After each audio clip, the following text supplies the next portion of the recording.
Alright guys, here's a short video. This is about a comparison between two machines. They're both plasma cutters.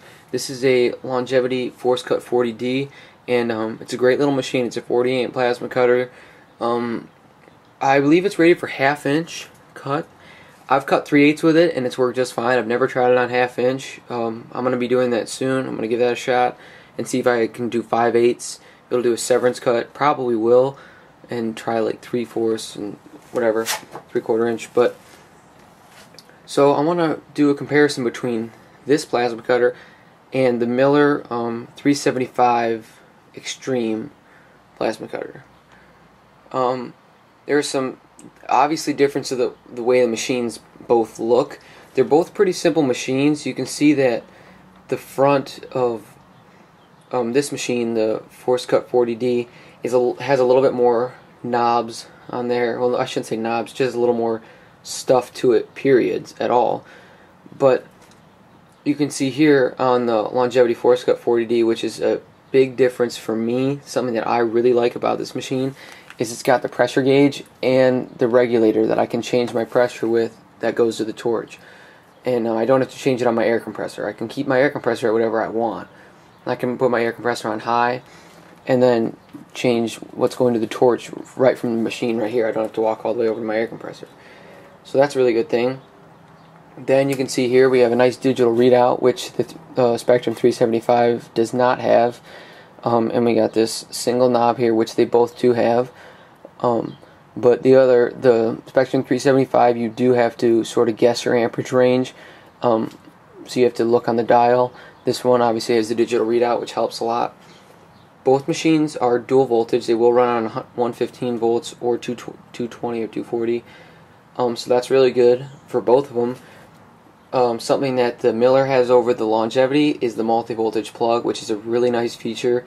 You can just change things out really fast. Obviously, if you were going to someone's house and they only had 115 volts, you could still operate on that. But so overall, they're both great machines. I've used a Spectrum 375. I don't have one, obviously, in my possession, so I can't do any testing right now with them. But they're both great machines. I use this one all the time, and I love it. I personally love it. It's very easy to use. As you can see up front, you just do torch, workpiece, or your ground, your control, which is the button on your switch, pilot arc, and your fuse. And that's the only thing up there. Basically, you only have to connect 4 things when you put it in. And this runs off a DINS connector, small DINS connector, and then this you actually screws in because obviously air goes through that one, so it needs to be a compression fitting. But so some differences between the two, like I said, are the digital readout, which the Longevity has, the pressure gauge, and the regulator. Then the Miller is $1,600. It's like $1,590 on their website, and this is $550.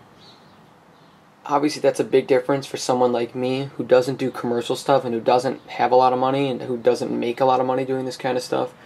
For someone on a budget who just wanted to use a plasma cutter and not use it all the time, this is the way to go. It's going to cut. I never cut half-inch stuff. I never cut stuff over 16 gauge. I use it only for sheet metal and drawing on sheet metal, and for doing exhaust pipe stuff. But so another difference is the duty cycle.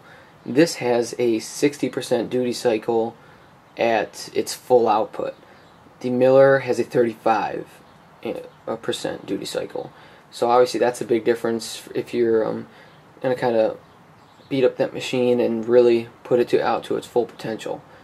Now, something you can see right off the bat, this machine isn't huge, you can see, but it's definitely bigger than the 375, and that can be a problem for some people. It's not a problem for me because this stays stationary. I could have a huge plasma cutter. It could be ginormous, and it doesn't matter to me because it's not going to move. But if you are going to be on the move, this machine is still small enough and definitely light enough to be carried around, but the Spectrum 375 does have you there a little bit where you can just pick it up and go, and it has that nice carrying case, which is great.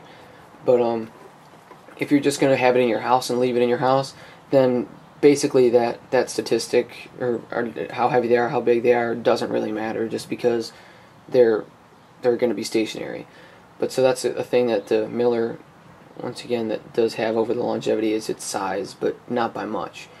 I think the Miller has a fan on demand. I'm not sure. This has a constant fan. It stays really cool, and I think that's helps out with the duty cycle for sure. Keeps the machine extremely cool, and keeps it running to its full potential all the time. But so that's pretty much a little comparison for you. Like I said, the price is going to be different. Obviously, the look of the machines are going to be different. But it's some of the things on there are personal preference. Like I said, like size and weight, and of course price. If you want to pay $1,600, you can buy a Miller machine. That's great. But I, however, who have used longevity machines, I trust longevity. I like using longevity. I like how their operating systems are, and I like how simple their machines are. And Millers are simple too, but I've just used a lot of longevity equipment, and I like it, and I'm gonna stick with them. But so that's my short comparison between the two. Go out there and buy a plasma cutter. You could buy a Harbor Freight one. You could buy longevity, Lincoln, Miller. Doesn't really matter, but try them. Try all the plasma cutters you can find. If you know somebody who has a plasma cutter from a different brand, try it out. See what you like. A lot of welders and plasma cutters, they're all going to do the same thing eventually. So get what you like. Like I said, I do like the longevity equipment. I like how, like I said, something's so easy. Just this regulator up here and the gauge up here. I really like that feature about this machine. So that's why I like using longevity equipment, because it has little things thrown in there like that. But so thanks a lot for watching. Please subscribe, check out my other welding videos, and check out longevity-inc.com to see this welder. Here's a link. You can click on it, put that over here. You can click on the link and go right and see the welder. And so yeah, thanks for watching. Watch my other welding videos. A couple of my welding videos does have me cutting in this, and I do have some videos of me cutting with it. So yeah, once again, thanks for watching. Have a good day, guys.